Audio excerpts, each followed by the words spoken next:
Ayun, isang magandang umaga po mga katoto, mga ka-JRB, ka-followers, taga-subaybay. Yung hindi pa nagsumusubaybay, baka maging taga-subaybay natin. Isang magandang umaga po sa inyong lahat.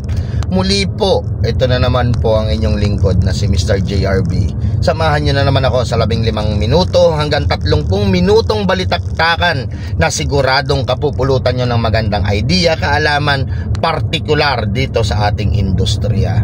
So, yung mga hindi pa nakapollow dyan, na napadaan sa wall nyo to, kung sa palagay nyo po, pagtapos ng video na to, na kayo ay nakuha namin ang inyong interes sa mga bagay-bagay at nagustuhan nyo mga gantong video, paki-share, like, follow, and hit nyo na rin ang notification bell para laging updated kayo sa mga bagong videos na aking i-upload. So, welcome uli mga kasama dito sa Lakbay Aral with JRB, ang content na laging kaladkarin sa kalsada, no? Gaya nga ng sabi natin, medyo busy man talaga tayo. Always nasa labas tayo. So, right now, mga kasama, may sasagutin na naman tayong isang napakagandang katanungan. Plus, magbibigay tayo ng mga idea kung paano natin iti-take over yung mga ganong senaryo. So, mga kasama, partikular na tanong na sa atin, no? Lang ating buting tagasunod, na mas pinabuti ko na gawa ng content to para sa lahat makaalam. Kasi ang kanyang katanungan is regarding paano i-recover sa climatize ng mabilisan ng ating alaga at mga proseso nito, no? Siguro may sasabakan to na eksaminasyon na kailangan niya ng mabilisang solusyon. Pero mga kasama, may kaakibat yan, kaya dadagdagan natin ang topic na yan. Diyan sa katanungan nyo yan, kaakibat din dyan is yung change feeding. Okay? Yung sudden change feeding. So pagpapalit, natural. Siguro yan ay naka-acquired yan ng kanyang bagong alaga, kung saan mang lugar, baka gagamitin sa eksaminasyon at humihingi siya ng magandang payo. Pero itopic na natin ng buong buo yan. At may 3 kadahilanan po yan at may 3 solusyon din po yan, no? So unang-una ay topic natin is yung natural adaptation ng new area sa ating mga bagong alaga para dyan sa recovery ng tinatawag na climatization. Okay? So, of course, first thing and foremost to do pagkadating sa inyo ng ating mga alaga is papasok yan doon sa tinatawag na quarantine plus total cleansing, no? So, ito yung regular at standard na ginagawa ng karamihan, na which is pagkadating sa'yo, papahinga lang siya ng ilang oras, ipoproceed niya siya doon sa tinatawag na cleansing method. Sa amin kasi meron kaming, sabi ko nga, may sarili kaming ginagamit na produkto namin, no? So, para maiwasan namin yung paggamit ng mga antibiotiko na which is alam naman natin yung side effect niyan, good and bad, apektado, no? Good and bad na bacteria, apektado ho yan. So, kaya para sa amin, it's a big no-no. So, meron kaming ginagamit na natural method product. And then, of course, nandyan yung tawag dito, pagdidiklag at pag-deworm natin sa ating mga alaga para siguradong total clean sila pagdating sa atin. At the same time, ipapasok natin sila doon sa quarantine room natin for 3 to 5 days para ma-observe kung ano man yung dapat nating i-observe. And then, saka natin sila ilalabas sa ating yarda. Pero ang most likely suggest ko, doon muna sila sa may shaded area for 3 to 5 days again. And then bago natin ilalagay sa regular area kung saan mo sila i-assign. Sa gantong pamamaraan, syempre, i-adapt niya na yung biglaang sudden change of feeding. Kasi kung ano yung ginagamit mo, natural yun ang gagamitin mong ibibigay sa kanila. Pati yung inyong waters na yun din ang ibibigay nyo sa kanila, diba? So, mabibigla yan. So, yung sudden effect ng changes na yan, plus yung kanilang surroundings, klima, medyo talagang matagal silang magre-recover. That one is took around 30 days bago sila mag fully recover, and then bago mo sila idaan ulit sa inyong proseso through pre-con and then conditioning, kung ano man yan na pagdadaanan nila. Patatapusin nyo muna sila sa adaptation ng kanilang kapaligiran, no? So yan yung una. Ngayon, meron naman tinatawag na talagang short period adaptation technique.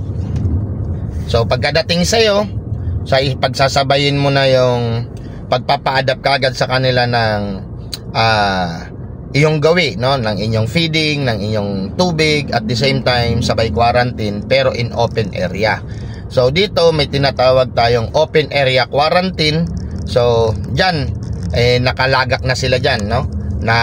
Pero yan talagang quarantine area nyo yan, no? So kumbaga nandiyan lang sila sa open pero nakahiwalay sila sa lahat. At the same time, ang technique na to ay mabilisan. Kaya ang solusyon dito is paggamit ng mga suplemento. Number 1, kailangan bibigyan natin sila sa kanilang iniinom ng content of high glucose, no? High glucose content para magbigay sa katawan nila ng maximum energy, no? Restored energy, plus meron silang electrolytes and dextrose. Bakit kailangan yon? Kasi yun po yung po-protection sa katawan nila, no? Habang nagpapasok tayo ng panibago, no, yung panibagong formula sa kanila. Syempre yung tubig bago sa katawan nila yan, maninibago. Pero pagkargado sila doon, so tutulong po yun para ang katawan natin hindi mabigla. Unti-unti ho nilang i-adapt. Kasi nga ho, merong halo na ho tayo nun. Kumbaga may katuwang. So isa yun sa mga bagay na kailangan yung tandaan, yung pagbibigay ng high glucose with electrolytes with dextrose. Tutulong sa kanila yon para dahan-dahan nilang i-adapt yung kailangan ng kanilang katawan nang hindi ho nabibigla. And then pagdating sa feeding, make sure, no, ito sa lahat to, ang pagbibigay ng high protein content o high CP content ay makakatulong na maiwasan yung pagkabigla nila doon sa tinatawag na sudden changes. Kasi para silang pumapasok lang neto doon sa tinatawag na pre-method of conditioning. So pagbibigay natin ng ganung kataas na CP, then ugaliin natin yung high CP na yan, 5 days yan, and then dandahan nating ibinababa para nag-a-adapt kaagad yung katawan nila doon sa feeding procedure. At pinaka-importanting malaman din natin kung ang procedure ng pinanggalingan, kung anong klase, kung sila ba ay dry or wet. Kasi kung wet sila ron, ang gagawin mo rito para hindi kaagad manibago, kung kayo ay dry, ang ginagawa po, hinuhugasan po yung grains. So basa, no? Hinuhugasan, then drain agad para basa lang siya, and then saka lagyan nyo ng additive kung ano man yan, saka nyo ipakain.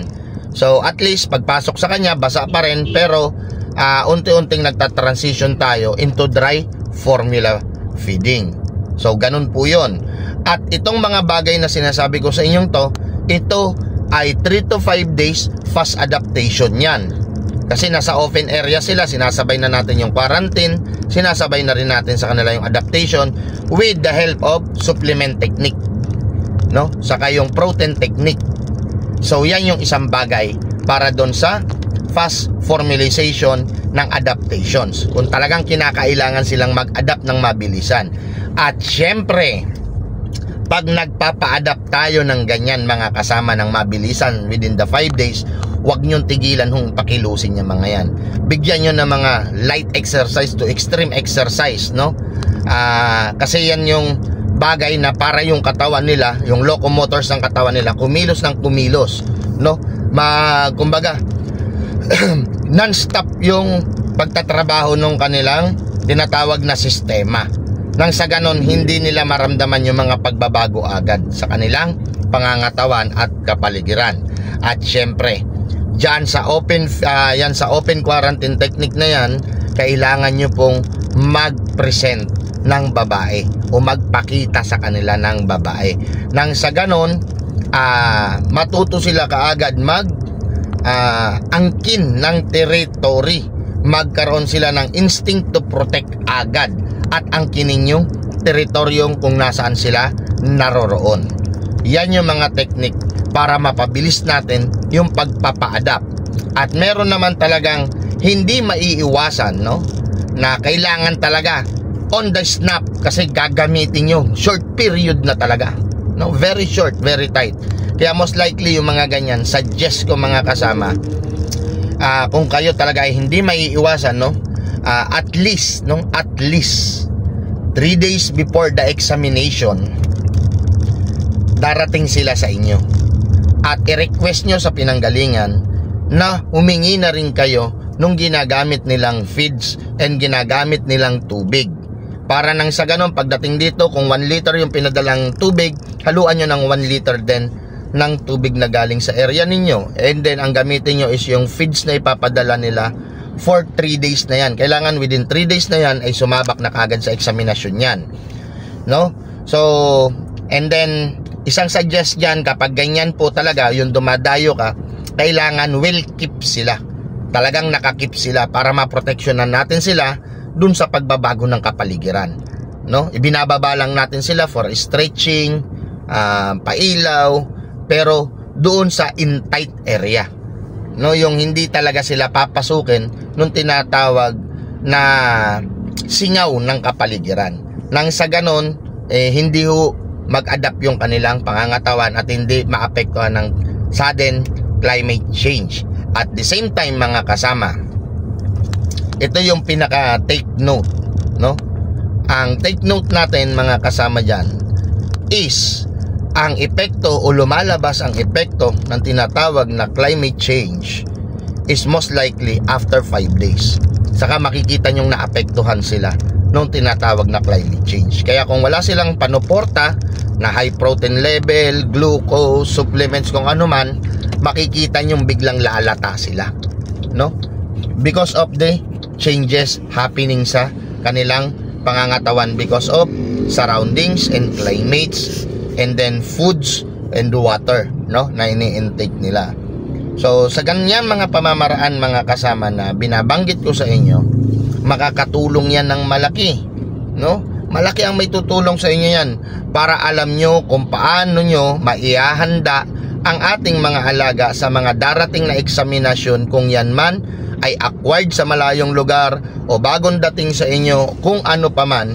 Tandaan nyo po ang 3 method na aking binaybay at pinaliwanag sa inyo sa videos na to, dahil yan na magiging gabay ninyo para masigurado ninyo na hindi kayo maagrabyado ng dahil sa climate change na yan, no?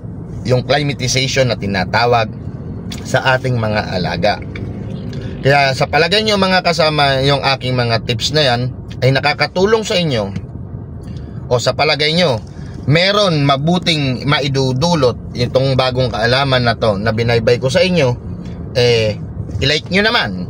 Pero kung sa palagay nyo na walang mabuting na itutulong o hindi nakakatulong ang mga binanggit ko sa inyo, just ignore it, daan nyo lang dito, labas nyo dito, no?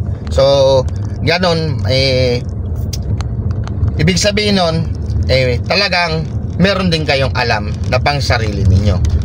Pero ang sa akin lang mga kasama, ito ay gabay, no, ayon at base sa aking experience at gawi, no, para doon sa aking proseso sa aking yarda.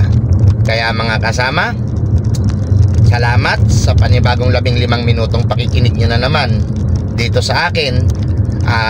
Kaya gaya inuulit ko mga kasama, kung may kabuluhan, palambing naman, papuso naman dyan. Pero kung sa palagay nyo walang kabuluhan, just ignore it mga kasama. It's okay. Para lang ito sa mga gusto, no? Sa mga gusto at yung willing na matuto in a way based on experience na subok na, no? At talagang subok na yan. At kukunin ko na rin ang pagkakataon na to para magpasalamat doon sa nagpaabot ng congratulations, pagbati doon sa aking account, no, sa FB, because doon sa naganap, no, a few days ago, ilang araw lang lumipas na tayo ay nag back to back champ, no, sa Sanma Sanbales. So salamat po sa inyo. At muli diyan pinatunayan na naman ng grupo ng team ng JRB ERT Silangin yung tinatawag na proseso at method natin. Kaya nga, always trust the method. Stick to the method kung saan ka nagpapanalo, at yan ang tutulong sa'yo sa pag-angat sa industriyang ito. Basta trust lang po sa method and procedure at sigurado dadalahin ka niyan sa iyong tagumpay. Basta masigurado ninyong tama ang bawat galaw nyo. Wala akong sasablay dyan. Maniwala po kayo sa akin. Kaya muli po mga kasama, ako'y mag-iiwan na ng isang magandang pasasalamat po at malaking pasasalamat sa lahat po na nagtitiwala dito po sa amin sa JRB. Kaya muli po, ako'y magpapaalam na sa inyong lahat sa araw na ito hanggang sa susunod na mga videos na kapupulutan natin ng magandang idea at kaalaman dito sa Lakbay Aral with JRB. At ito nga po muli ang inyong lingkod, si Mr. JRB, ang nag-iisang Mr. Natural ng Pilipinas. Magandang umaga po sa inyong lahat.